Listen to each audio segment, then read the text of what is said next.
our sound was not on. So, welcome to Wellness Wednesday. Last time I did the stream, the sound was also off. So, this is a rerun for a previous stream that we missed. I think this was 2 weeks ago. So, this was supposed to be actually recorded, but I forgot that I hadn't turned on the sound. So, I recorded an entire episode. I think it was like 2 hours, and then realized that the sound was off the entire time. So, today, we're not making that mistake. And the first thing, fam, I want to ask you, this is a question you don't have to answer right now. Is this glass half full or half empty? Is this half full or half empty? That is the question. So you don't have to answer right now, but we'll have to you'll figure out what your answer is by the end of the stream. And hopefully you'll have the right answer because there is only one answer that is correct.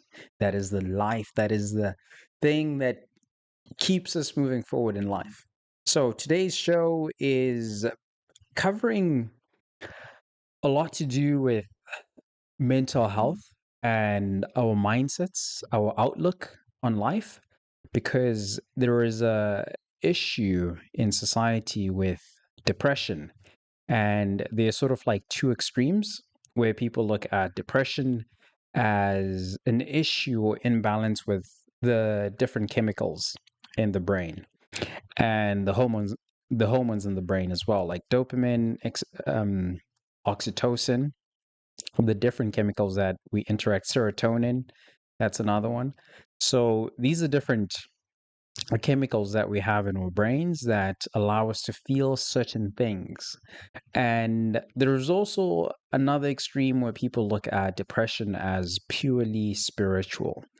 And it's always that you have like there's an attack on you all the time. But when you swing to either side, which either side is a bit extreme, if you just think it's one or the other, and you miss the full picture, you're going to be left in a position where you're confused and you might not understand what you might be suffering from, because we need to really understand and grasp the idea of how our brains function, how our bodies function, and how our own spirits function. And our spirit, whether it's like, internally, and your mind, whatever you might want to call it, whether you're like spiritual, you're a Christian, or you just look at it from like a scientific lens. But at the end of the day, we might give these things different words, but we're essentially talking about the same thing. So it just depends on your context, what you specifically can understand and maybe comprehend, because I think there are definitely different ways to talk about this kind of stuff. But I'll give you, some examples as well, because you find that there are different people in the world, um, and there are people who look at things like depression as if it's not real, right? It completely doesn't exist, and which I understand, because some places, with the exception of North America, you find, and maybe some Asian countries, you find that words like depression don't actually exist in their own vocabulary with some cultures, because it's a very unique condition to specific societies. And the idea of depression, it might just be like, oh yeah, someone's feeling sad, or they're feeling unhappy, they're feeling down, but it's short-lived. So it's like maybe like an emotion that they feel 1 hour and then it's gone, or maybe a day or 2 days and then it's gone. And in some places, people are in that state for an extended period of time. And so you find that it becomes an issue when someone has to stay in that state for like maybe 5 hours, 2 weeks, no, actually 3 months, 4 months, 5 months, 8 months, right? So what we need to understand is that things like depression, anxiety, it cannot be oversimplified. So they're real, and these are things that affect these are human conditions that affect us, and they are real. Things that we might experience, and sometimes we might not know the words to explain what we're feeling. And sometimes we might not realize that we're in that state until maybe someone points something out. Maybe you talk to someone else and then you realize, or maybe you get over it and then later on you realize that, hey, like I was actually depressed at that point. So, what we need to understand is that emotional suffering is real. Mental exhaustion affects our bodies, and not every struggle is weakness or laziness, and recovery requires compassion and wisdom. So, our stream and our episode today, we really want to figure out like the wisdom behind depression, anxiety, to really understand it and not just take everything at face value because every single time that you feel sad, you start thinking that you're depressed, or you might be someone who's not seeking help. So, prefacing this show, I'm not a doctor. If you are depressed or you have any medical conditions, please talk to a health professional. This is just for informational and educational purposes only. This is not a diagnosis on anyone, but this is just an episode where we're just talking about this because these are important things for us to just talk about because mental health is a very important part of our health and being well, Wellness Wednesday, right? So that's what we're going to be doing today. So we're not going to try oversimplify things, but we're going to try discuss things so that we have a bit of nuance to understand exactly like what goes on in our minds, in our bodies, in our heart, in our spirit, in our soul, and how to take care of our soul. So some of the things that we need to understand is that for us as human beings, from the beginning of time, we've built resilience, right, through different periods in history. And if you imagine the people who fought wars, people that fought in the World War I, World War II, and most of the mental health information that we have today wasn't really available. And to even think about human beings as we are today, we've sort of we've sort of understood certain aspects about the brain, but we still haven't figured out everything about the brain to fully understand how the brain works, how the brain functions, how the brain stores memories, how the brain restores memories, and can you can you regenerate certain neurons because or like gray matter in your brain as you get older? There's a bit more of that because right now there's a lot of talk around PTSD when you're talking about people who've actually fought in battle, like in the military, let's say, for example. So there are different medications that they say that they can help rewire someone's brain to help people get over trauma. So these are new places that people are still researching to understand a bit more about what happens. Because sometimes there's an extreme where people try to go down their path of just taking chemicals. You have like SSRIs, you have different medications that are synthetics that are designed and created by these pharmaceutical companies, and people just look at depression as something that can be treated with chemicals. So you have that sort of like way of approaching mental health, depression. And that is not the full picture because it's quite an extreme because the human mind and the human life, I guess, like when I say life in general, like the things that we go through, it's more complicated than just believing that it's just one thing. So by the end of today's episode, I want to leave you with a better understanding of what exactly we need to pay attention to when we talk about depression and how we can overcome depression and also just be able to talk about it openly and not necessarily just keep it to yourself and understand if you need help, if you don't need help. And one of the other things is also like when you talk about spirituality, because people also think that anything to do with depression is basically an attack, a spiritual attack.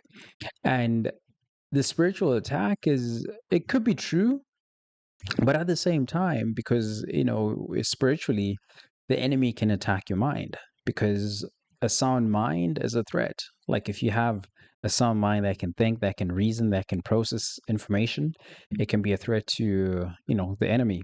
So the real truth about, like, okay, what depression is and how to approach depression requires us to look at things with a bit more nuance, and to understand that, like, it's not just unique to one person, but people all over the world, they wake up depressed, they wake up exhausted, overwhelmed, pressures of life, and we go through different stages of life, right? And the different stages of life that we go through as human beings, some people have figured out how to get past the challenges and the roadblocks. And some people haven't managed to figure it out because they either don't have support, or they just don't have the right information and they don't have the right approach to help them get past it. And it's important to also realize that depression has really been reduced into simple answers. And some people can just say, hey, depression doesn't exist, right? It's all in your mind. It's all in your mind, right? Which partly it is true, but partly we have to recognize that as humans, we affected by the things that we go through, the experiences that we go through, because you can't tell someone who's been in a war zone, who's seen like the worst of humanity, and they've seen evil in their lives, and you tell that person that, hey, there's no way that you could be depressed, right? Because that's another extreme, because the things that they've had to go through are very different from the normal world. So someone in the normal world can't just say, hey, something like depression doesn't exist. It's a lie. It's not true, right? Because there's cases like when people, like, they have traumatic events that happen in their life, and they stay stuck because the depression is more of an extended period of time with someone feeling a certain emotion, because as human beings, we're meant to feel the whole range of emotions, right? The good, the negative. We're supposed to understand what each emotion is signaling to us and how we should respond to that. Because it's just like if you go in a jungle, see a lion, you're going to feel scared, or you're going to have fear.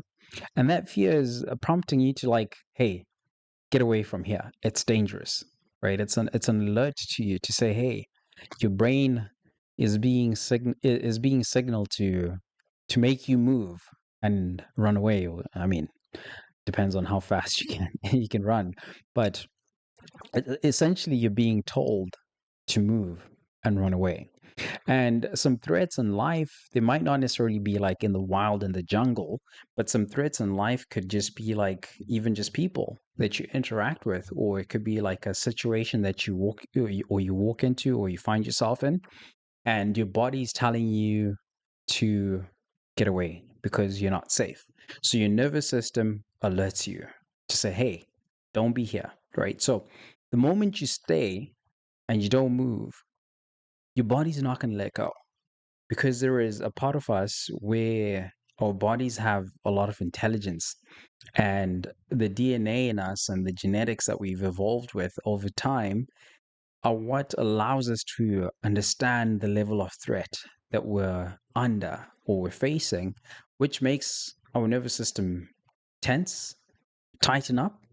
And so when you stay for a prolonged period, it could be a month, could be 2 years, could be 3 years, 5 years.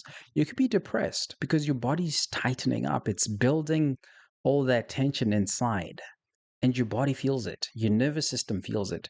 Even if you try to tell yourself, like, this is not real, this is not real, this is not real, this is not real, right? There's a point, right, through years of understanding evolution, like your ancestors, they knew, like, okay, if we see a lion, we run away. or we don't get close, or we hold a stick. They found ways to make them to protect themselves, right? So when you try and deny those signals, you end up in a state where you're like cramped up, tight, and you're not letting go of that, right? So the important thing is for you to act on it, right? The moment you feel it the first time, act on it.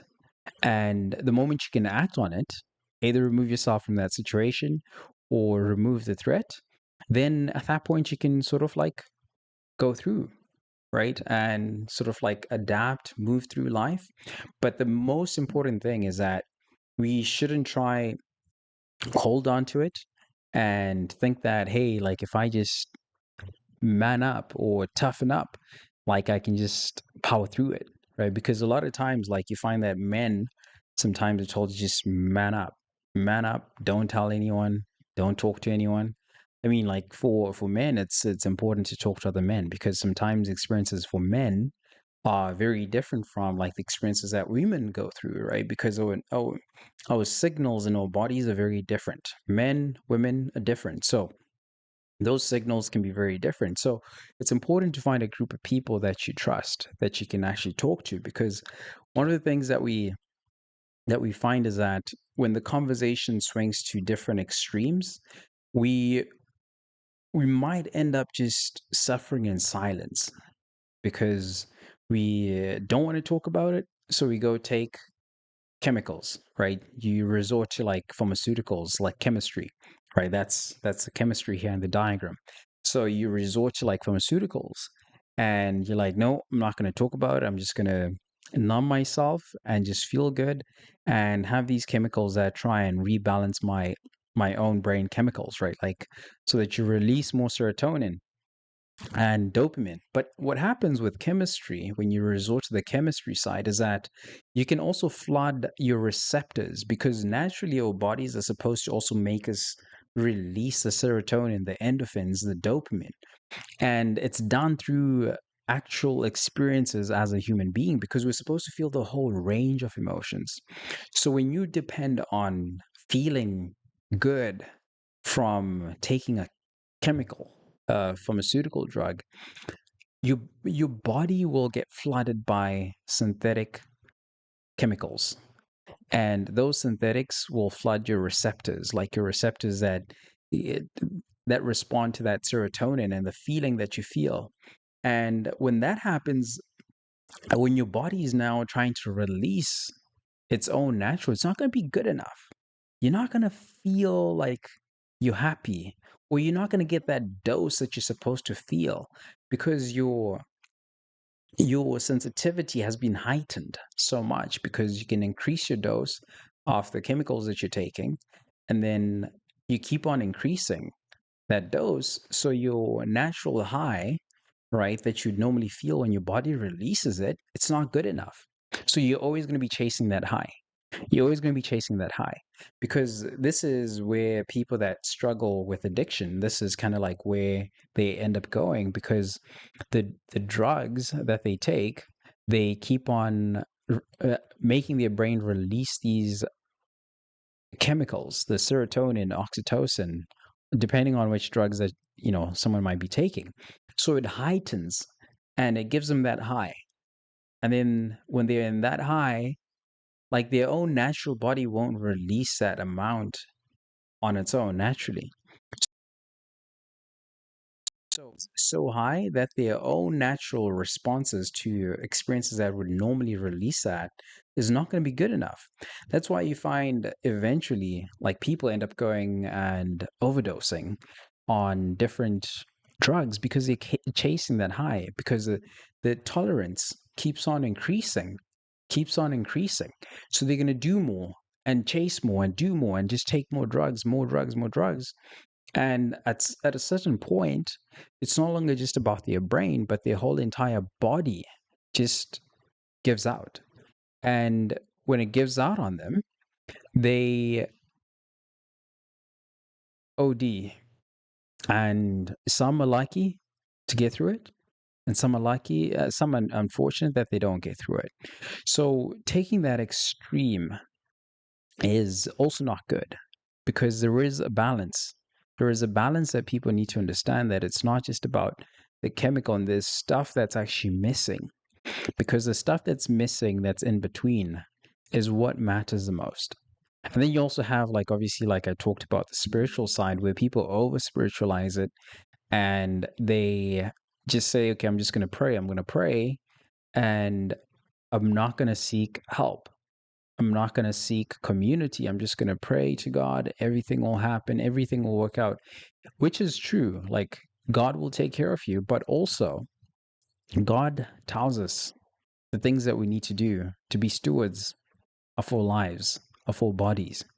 That is a responsibility that we have, which is not just in prayer, but in worship. And worship is not just sitting down, praying, and hoping for the best. That is not worship, right? That's not the full worship. It's part of worship, but it's not the full worship.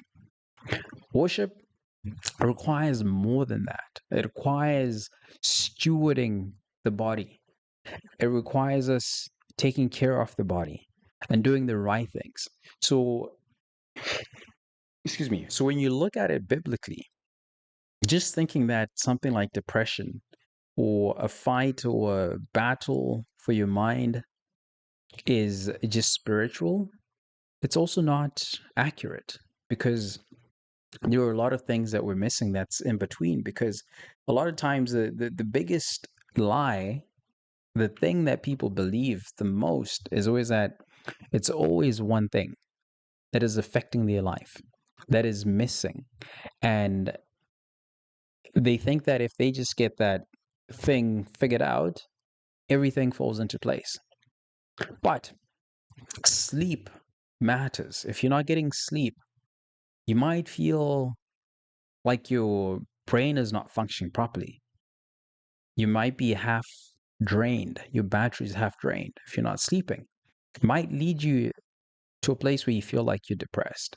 That feeling, you're not going to feel that high, like your brain is not going to be able to release that serotonin, that oxytocin, that dopamine that you're supposed to feel naturally. So that's a problem. And then the other cause could be trauma. Like if you go through a traumatic experience, whether you were young, because some trauma moves with us as we get older. And if we don't resolve it, it continues to affect us as we get older, because there is, we could say, like a normal way of life. But if you go through an experience where you're supposed to, like, maybe feel love, but you don't feel love, maybe you're abused, maybe someone does something to you, and or I don't know what could happen, but different things can happen, right? But if we don't resolve that, if we experience those things and we don't resolve it to understand like what really happened, because most of the things that we struggle with mentally, it comes back to the story that we're telling ourselves. What is the story? What is the reason why this happens? People always wondering, like, but why? Why did it happen? Why did it happen to me? And you find that when that happens, people also blame God, to say, why did God let this happen? And they get mad at God.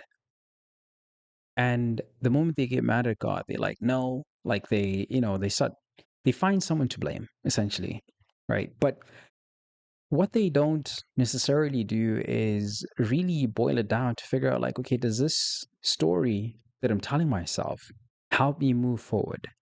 Or is it making me hold on to hate, a negative emotion, even much stronger? Is this something that I should let go and maybe allow a better feeling or a better story that allows me to feel and heal and get past it, right? Which, obviously, like, healing takes time. People have like a process that they go through, and sometimes they have to feel that pain and that anger that they might feel, and holding on to it. I think that is the challenge, right? Because now it increases the stress level, which now compounds. Like, all of these things now compound. If you don't have sleep, if you don't have, if you haven't dealt with trauma, stress can build, right? And if your lifestyle is a lifestyle that doesn't allow you to get proper rest, let's say, for example, if you're always drinking, you're taking drugs, it might lead you to being depressed, Because when you're not taking those drugs, when you're not drunk, you might be feeling down. You're not feeling like, oh, I'm excited, right? Because we all know that alcohol, when you drink alcohol, you feel great. But the hangover is terrible. So these are things that we need to understand as well, that, hey, like it's never one thing, it's never one issue that makes us feel terrible. And also, like relationships, you go through a breakup and you'll be heartbroken. Your emotions, your heart is broken. You're like, oh, I thought this was going to be for life. But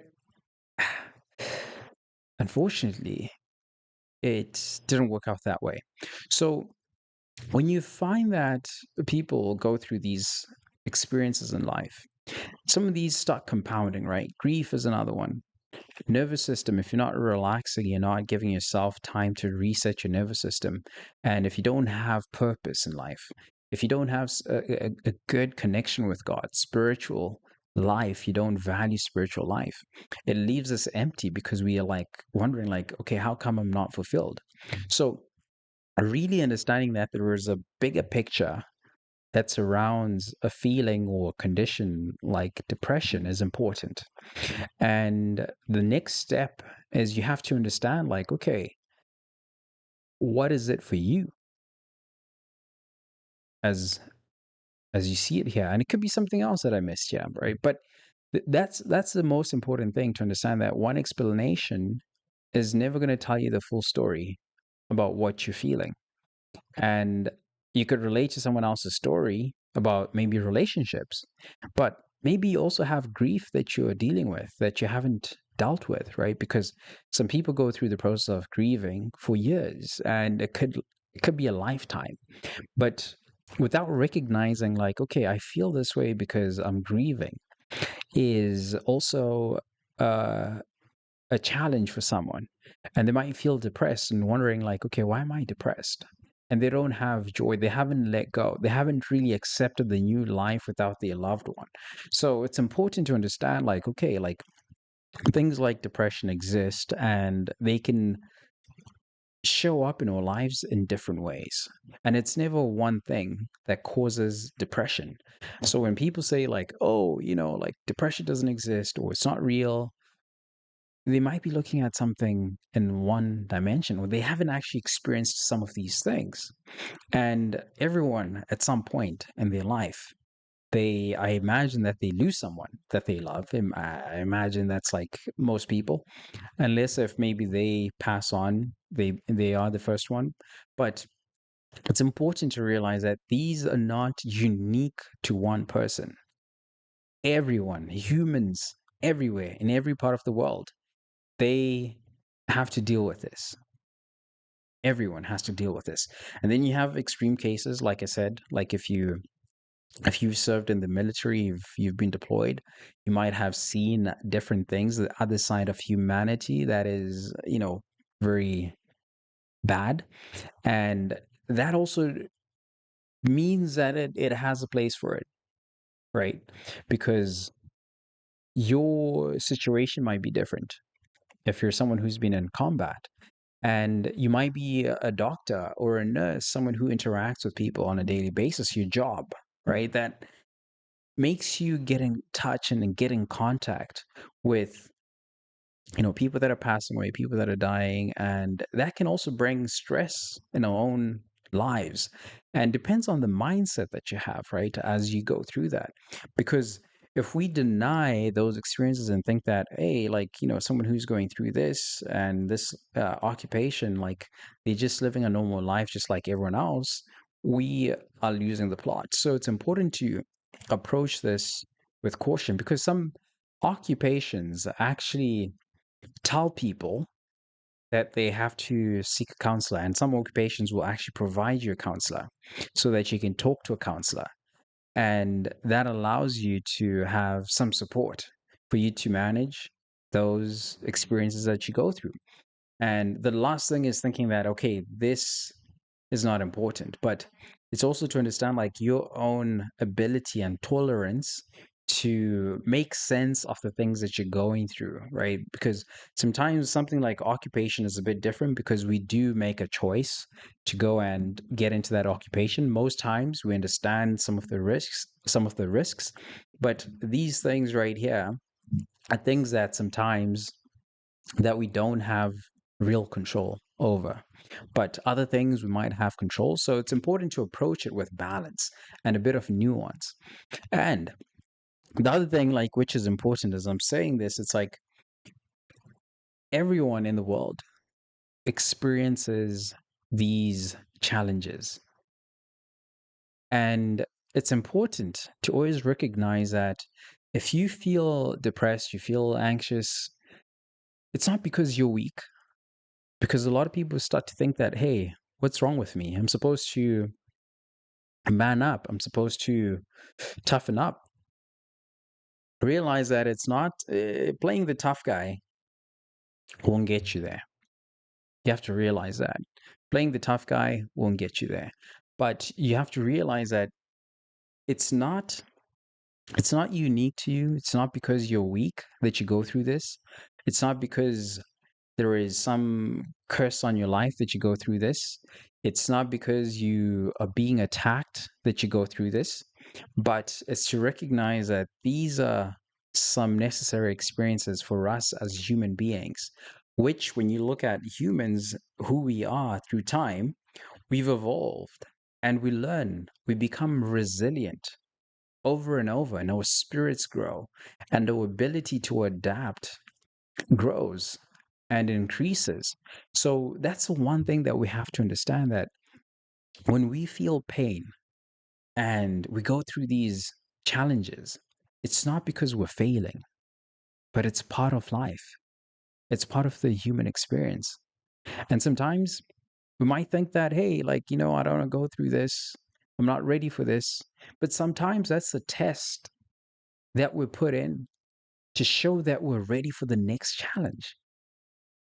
So we have to recognize that there's no negative emotion that we have to feel, or feel like, hey, like I'm being, or feel shame.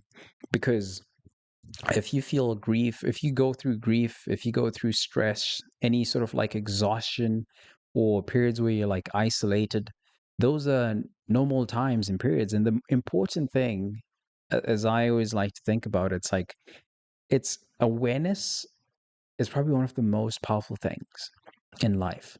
Just having awareness to know what is happening in a period. Because when you know how to respond. You don't look at yourself, you don't blame yourself, you don't blame circumstances, but you understand, okay, this is what's going on. And you know, like, okay, I need to do XYZ. That's my next move. And you also have a perspective to say, hey, you start thinking about the time horizon to say, hey, okay, probably I'm gonna be going through this for the next 4 or 5 years. Maybe you're doing like your master's, or like bachelor's or doctorate. You're in school, you're starting a family, you're doing all sorts of things, and then maybe something bad happens, right? Maybe you lose a loved one, but you're going through this and you're taking on something, and I mean, I say this, I don't wish this on anyone, but I'm just trying to help paint a picture, right? Like, to say, hey, these things can happen. So and then you lose someone, but you understand that there's pressure from school, and you have pressure from work, you have maybe your kids, your spouse, and you're still grieving, going through this period. So in that case, like, you can find yourself in a period like that, but then you also understand, you can have a perspective to say, hey, like, I'm going to be done with school, I'm going to do XYZ, maybe I'll have time to like really pay attention, like grieve, or maybe visit your friends, relatives, whoever it is, right? So things like that are important for us to understand, that, hey, if we can have grace for ourselves and have compassion for ourselves for whatever period that we're going through, and we also have a community, people that we can lean on. And that's why, like, even like when I talk about this, right, like, there were cultures where depression doesn't really exist, right? Because when you think about like the Bantu, right? People talk about the Bantu, but the Bantu they have Ubuntu, meaning you, I am because you are. So it means that people, I am because you are. So it means that people are together. You're a community. And villages, it takes a village to raise a child. So it's like you have those sayings which are always signaling to community that you cannot exist, you cannot thrive in this world as one individual person, but you can only thrive with a community, with people around you, because we can support each other. And some experiences that you'd otherwise suffer on your own when you're isolated, they become heavy to bear. Like the burdens become heavy to bear when you're on your own. So you need a group, you need a community, people that you surround yourself with that can help you, that can assist you to get past different things. So reaching out and seeking help is the natural part of human beings, how they've always thrived, because we have always thrived and managed to get through different things in communities as people that are bound together.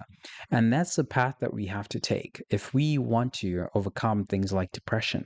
So it becomes a big challenge when we live in isolated lives, when we're living isolated lives in different places where, like, maybe you're living in your apartment, it's just you don't have a community that you're part of, you don't have people that you're part of, and you don't go to church, maybe you don't have a gym that you go to, you don't have maybe a rec league that you're a part of, and you're just isolated. You don't have people that you talk to, you don't have people that you call, you don't have people that you text.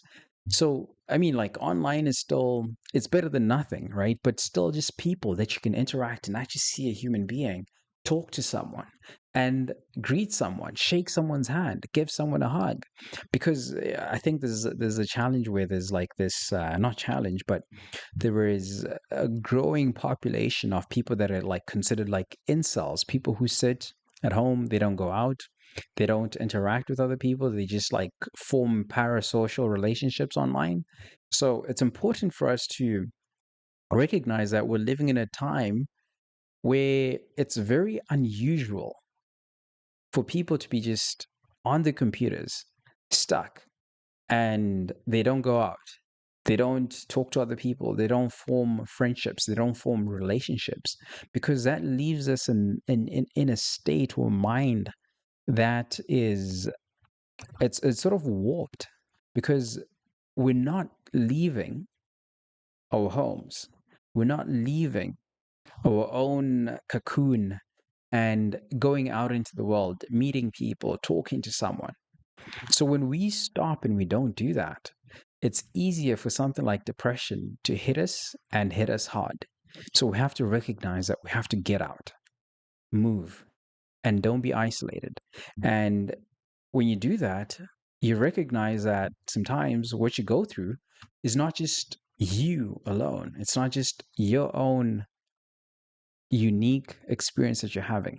So, the other thing that we need to recognize is external solutions alone are not going to restore you, right? So, which comes back into like kind of as I was saying this, right? Like I've talked about like going out, talking to people. We've talked about therapy, medicine, right? So there is a time and place for medicine, and the time and place for medicine, you have to talk to your doctor to get a medical consultation and figure out like, okay, what is it that you're going through if you really need anything. So this is not, again, I'm not trying to diagnose anyone or give any medical advice. I'm not a doctor. But what I'm saying is, when we talk about something like depression, it's so complex that if you're going through something, let's say I've painted a picture, like you go through different experiences in life, things that you don't choose to say, okay, I want to go through this traumatic event. Maybe it's an accident. Maybe you lose someone, or maybe you break up with someone. No one wakes up and saying that, okay, I want this feeling today, right? It's something that just happens sometimes. You don't pick it. So to think that if I go down the road of just getting a medicine to help me go through that, and make me feel better, you're missing the mark. And if you think that, okay, if I just talk to like a professional, right? Like it's recommended that you talk to a professional or you talk to someone, right? It's good to get that community, but you have to realize that there are still things that we have to do, because thinking that the external world is going to solve all your problems, that's a lie.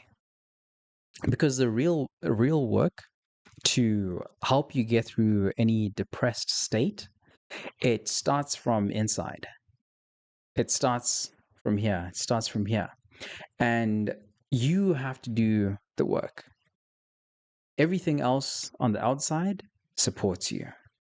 But the real work is you, because it's going to be hard to sustain lasting results when you have to depend on someone all the time. Someone else, what if they're not available that day? What if you're trying to call to talk to some therapist, but then they're booked up, they have appointments after appointment after appointment, and the next time that they can see you is like in a month? So you can also like think about it in the sense of like, okay, so if I'm seeking external help, have you actually figured out the issue, first of all? Because the important thing is to bring awareness. Because even if you're going to go talk to someone else from the outside world can only tell you what they know based on what you've shared. And they also going to filter it through their own personal experience.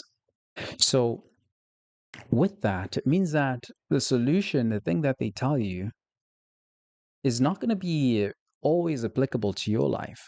But you have to understand that, okay, your own experience in life is unique to you. Only you can figure out, like, okay, how do I manage this? How do I deal with this? Like, what is the issue? Which, I mean, solutions, you can have different solutions, but first of all, it's like figuring out, like, what is the root cause? And the root cause for you to figure it out, maybe, guess what? Maybe you just didn't sleep well. And because you didn't sleep well, yeah, you just felt bad. And you haven't been sleeping well because you've been going to school and you've been working and you have your kids that you have to take care of. So you feel like you've got so much, you're overwhelmed by so much. But it's maybe just because you're not getting enough sleep. It's not because you're depressed, but it's just because you're not getting sleep. So it could be something as simple as that. But how do you figure that out is a question. So you have to recognize that for you have to think about like, okay, where is my life right now? Where am I right now in life? And one of the things that make us feel like, hey, we're not relaxed or we feel like we're depressed is social media, because sometimes people compare themselves to other people. They compare their life. They're like, okay, but how come I'm not at this stage in life yet?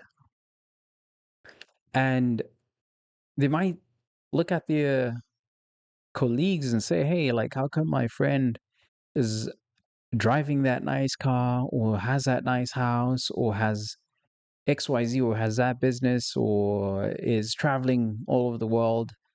Like, how about me? Like, how come I'm not there yet? Or how come I'm not experiencing that?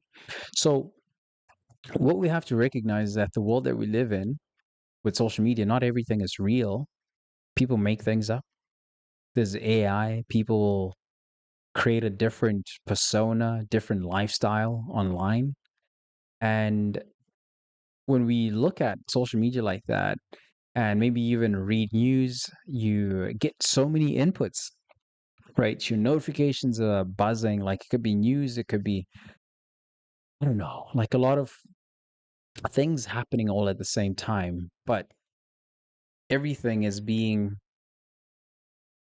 channeled through the phone, TV, laptops, computers. So the moment you have constant input, it's going to keep your brain overloaded, and it's likely going to obscure you from figuring out like what is the actual issue. I had a friend who was telling me that he He stopped social media and he literally felt his brain rewiring like the moment he just detoxed from social media. And his brain was going back to what it used to be. So, like, our impulses go back to what they were before social media. Because on social media, we're just getting like the algorithm is just triggering our brains, just like go, go, go, right? So, just being able to decompress and just distance ourselves because what we're missing is just that detox, that pause, because the stress is accumulating. The stress is accumulating so much. And our nervous systems is so agitated where it's hard for us to understand like what is going on. So these are things that we have to start figuring out like, okay, why am I so on edge? Why am I so on edge? Is the glass half full or half empty? Tell me, what's your answer? Not yet. Not yet. At the end. Tell me at the end. So I realize that you cannot completely separate your body from the mind. So our minds, as they are, they go through a lot of things. They process a lot of things. They receive input, right? So when you think I mean, a good way to think about it's like our eyes, our ears, our mouths, yeah, what we taste. So all our senses, the things that we touch. So everything that we do, we're sensing things, and our body has synapses, which is like the nervous system, right? The synapses that now indicate to our body like what is going on. And then we tell ourselves in our brains, like, hey, this is what this means. Okay, I saw this thing on the news. This is what this means. I heard this news. This is what this means. I heard this story. This is what this means. I touched this. This is what it means, right? I tasted this. This is what it means. So when you're constantly stimulating yourself with different experiences and different sounds, different tastes, or even smell, right? That's another one. So when you're constantly doing this, right, to your body in different ways, like you're signaling your brain something, right? So our brains be like the processing center, the computer, the processing CPU, right? Central processing unit, if you want to get technical about it. So we have to recognize that the things that we do, even with our own bodies, right? The things that we do, even if it's like working out in the gym, you're moving your muscles, which work with the nervous system. Everything works with the nervous system, and all the information is processed in your brain. And our bodies end up storing some of that information. Whether it's like an injury, your muscles start tightening up if you had an injury because they're like, no, we can't let go. They're too tight. They're holding on because they don't want to rip. So it's important to recognize that when we talk about like recovery, we are talking about the mind, we're talking about the body. Everything requires a reset. Everything requires us to take care of them. Like the mind, the body, they need to be taken care of. So we need to sleep, nutrition, we need to eat well to nourish the body. We need to move. We need to get outside. We need sunlight. We need to drink water, right? So, cheers.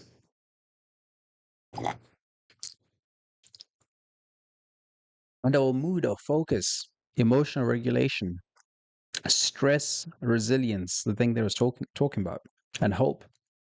So, being able to take care of our bodies and our minds is important because the mind itself, right, is connected to the body. You cannot have the mind has to be in the body, right? So the body has to recover, the mind has to recover. And when the mind is not well, the body cannot function. So, I mean, you can function just like this, but it's not going to function well, right? You're not going to be able to control your body to work in the way that it's supposed to work. That's why you have people that have like, what do you call this? Um, the quadriplegic, right? Paraplegic, quadriplegic. And people that are like disabled, you find that, we consider people disabled when they're when they don't have control of their body, of their limbs. So it's important to understand that everything works together, right? So this is important for us to understand. And so the mind has to be taken care of, because some people, if they don't take care of the mind, they get depressed. They might, overdose, and they might end up doing something that's destructive when they don't take care of their brains and their minds. So nutrition is important, right? And recovery is important because it's going to help our neurological systems as well. Because if we don't take care of that, we yeah, like I don't want to, because we're talking about depression, mental health stuff. Like I don't want to be like depressing. We're talking about this, but I want us to have hope, right? To say, hey, like if you're feeling this way, because that's what I'm going for, is to say, hey, if you're feeling this way, if you're feeling bad for whatever reason, you should have hope by the end of this, because you're not supposed to just feel like, hey, like this is the end of everything, right? Because I I I feel depressed, or I feel bad about XYZ. You shouldn't feel like this is the end of everything, but it's to recognize that, hey, there is something that I can do to help me recover. And the thing that you can do to help you recover is to understand that, okay, emotions cannot be suppressed. They shouldn't be suppressed. And they do not disappear because you've experienced something. Because I've said, like, your body remembers, it stores everything, it remembers everything. So, unprocessed pain, so the things that we talked about, grief, disappointment, trauma, stress, rejection, shame, fear, those things need to be processed. Because if we don't process them, they show up as depression, they show up as mental health challenges and illnesses, right, in our lives. And if you try and numb it, distraction, or try to overwork it and not manage it in a healthy way, you're going to be holding on to that, and the burden gets heavier as time goes on, because you might think that it doesn't matter, it's just one thing. Okay, you don't pay attention, and then you do it again, you think that it's just one thing, you don't pay attention, and then you consistently and keep on doing it. It's going to affect you eventually, and you're going to realize that, hey, like, okay, this is getting too much. And for some people, they end up snapping. So you have to figure out, like, okay, for me personally, where I am, like, what can I do to make sure that I still have hope for a better future, for a better life? Because when you feel hopeless, it's going to be harder to wake up every morning, because you're like, what am I doing this for? Right? Why am I waking up? What's there to live for? So you have to think about these things as part of our lives, but also not the things that control our lives. When I talk about depression and mental health challenges and illnesses, is to recognize that it's not unique to us, that these are just illnesses that we face today. But the more we stray and move away from like what God had already intended for us from the beginning, we'll find ourselves with these challenges, right? Because the things that we're supposed to do is steward ourselves, steward our bodies. And that requires us to sleep, to move, to connect with other people, to seek support, and to live a life with purpose, God's purpose for your life. So these are things that we have to really understand, because hopelessness does not tell the whole truth. When you feel bad, when you feel that emotion, you can feel it, but you don't have to let it control you and control your life or control the outcome of your life. So we have to figure out, like, okay, if right now I was feeling depressed, what are the things that I would do? The things that I would do is sleep, have a good night's sleep, even a nap during the daytime, I would move, go outside, get some sunlight, get some vitamin D. I would pause, reduce stimulation, pause notifications, phone. Like my notifications on my phone have just been disabled. Like I don't get notifications right away. Like so it allows me to have better regulation as well, and things that I pay attention to, things that I move and pay attention to and act on, and not necessarily based on, oh, I got that message, oh, I got that call. Then I'm moving every time I get a call or message, right? So that's something that I would do. And I'd also like call people, seek people's help and talk to someone, call a friend, say, hey, what's going on? How's life? Hey, man, like this is what I'm going through, and connect with someone.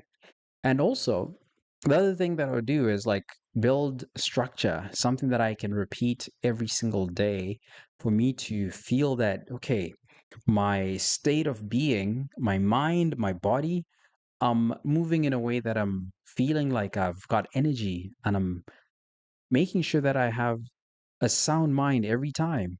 Every time I'm waking up, I know that, okay, if I wake up today, I'm going to do XYZ. So having a morning routine, right? Something that I can do like stretch, read the word of God, pray, and get some breakfast, get some food in, right? Go outside, get a walk in. And so when you do those things repeatedly, you now have a routine that actually helps your nervous system stabilize as you start the day. And your mind stabilizes as well as you start your day. So the moment you can actually have that routine and repeat it, it's going to help you to actually move through life without just flinching at every single sign of trouble that you face. And the most important thing that I would also do is I would actually journal if I was like feeling depressed. Like I'd feel like I need to write things down and make sense of what is going on. And by writing down, I can also come up with like an action plan to say, okay, so today this is what's on my mind. Okay, this is on my mind because I haven't called XYZ, or haven't talked to XYZ, or I haven't done XYZ. This is why I feel this way. Because sometimes the things that we feel, and when we can put it down and make sense of it on paper, it allows us to know what we need to take action on. And when you know what to take action on, you're taking care of the issue, maybe the root cause of why you feel that way. So it's so important for us to write things down and make sense of it and act on it. It's kind of like writing your to-do list, right? But if you're in a place where you're like, okay, I don't know where to start. Okay, I haven't written in a journal before. That's what I want to invite you to do, is to get a journal, just write something. I've personally wrote in a blank journal where it's just like blank pages, and the blank pages were just like, yeah, it's just blank. So I would write, right, what was going on. Like, okay, I went through this. I talked to XYZ. So it's like recollecting the conversations maybe that I had, and I would write down, okay, this is, who I talked to, this is how the conversation went, okay, this is what I'm going to do. It's kind of like writing, note taking, right? Like you think about it like in a business sense, it's like note taking. So you're writing notes, you're writing all this stuff down. And the moment you can make sense of these things and you're not overloading your brain with trying to remember everything, it leaves room for you to take on more things, right? Because you know that, okay, I don't have to store everything, because our brains are just supposed to help us process information. So you can start writing things down, and that's one of the things that can actually help us move and adapt to our lives, because we can now make sense and understand, okay, if I'm going through this, this is what I'm going to do. Okay, next time you come across the same challenge, you've already recorded down, like, okay, what you did to help you get through it. So now you don't have to guess. You don't have to try to remember everything all the time. So it's a very important. And so the decision that you have now is, okay, if I'm depressed right now, if you're depressed right now, you feel depressed, and you're wondering like, okay, what do I do right now? Do I just keep suffering in silence with suppressed emotions, with overstimulation, no support, no rhythm, and just growing hopelessness? Or do you begin the journey of recovery today by regulating your sleep, reducing screen overload, moving daily, processing honestly, reconnecting with support, and seeking help when needed? This is something that we have to decide. The path is not easy, but we have to decide. And you have to decide what you want to do. Because sometimes recovery begins with one small decision to stop suffering silently. You have to. You have to think about it. So one of the things that I've also done, which I talked about yesterday in nutrition Tuesday, was I've been working on the journals for us to actually have journals that you can use. And one of the best things that happened was I managed to get the journals on Amazon. So you can now get your journals on Amazon. So these are the journals, the Anchor Daily journals. So they're available on Amazon. So this is the 30-day journal that you can get on Amazon. So there's the hardcover, that one, and the paperback. So you can get these. So this is a 30-day. And you also have the 90-day journal. So you can get these, or you can get the hardcover 180-day morning journal. So I've extended the series. I've extended the series so that you can have 30 days, 90 days, 180 days, because a lot of people were asking, they were like, Nate, the 30-day journal was good, but I want to keep going because it's really helped them get their own faith back on track, figuring out, okay, what do I need to focus on each day? And it's been amazing for a lot of people that have used the journals. So I have the good news to announce that you can get these. So the link is going to be in the bio, and you can get these and they'll be shipped to you. So the great thing about Amazon is that they'll be able to ship everything. And yeah, because I had them on my site, but then the cost was a bit higher just publishing them on my site. But I actually managed to publish them through Amazon, which is amazing because the cost is much lower. And yeah, so like different options that you can get depending on where you are. If you're just starting out, so you can grab a journal. They'll be shipping on Amazon.com and the other different Amazons in different regions. So you can go to Amazon and check if it's shipped to your region and to your country. So if you have Amazon, I'm sure it's going to be available for you to ship to you as well. So I think that's the great news that I wanted to share with you. So one of the things that I just wanted to, just encourage you today is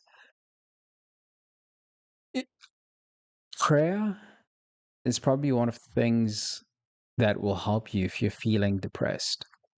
Prayer, reading the Word of God, and finding truth in the Word of God, in the Bible. There is truth. There is a lot of people in the Bible that have gone through some of the, I'd say, like the hardest things in life. If you read the story of Job, like what he went through, and you recognize that n- I can't even think, I haven't heard of anyone who's gone through as much as Job, what Job went through, right? So he lost his family, he lost his fortune, and he got sick, and a lot of things, so much affliction. And he was still faithful to God. He still chose not to curse God. He still believed in God, and God still blessed him abundantly after all of those things.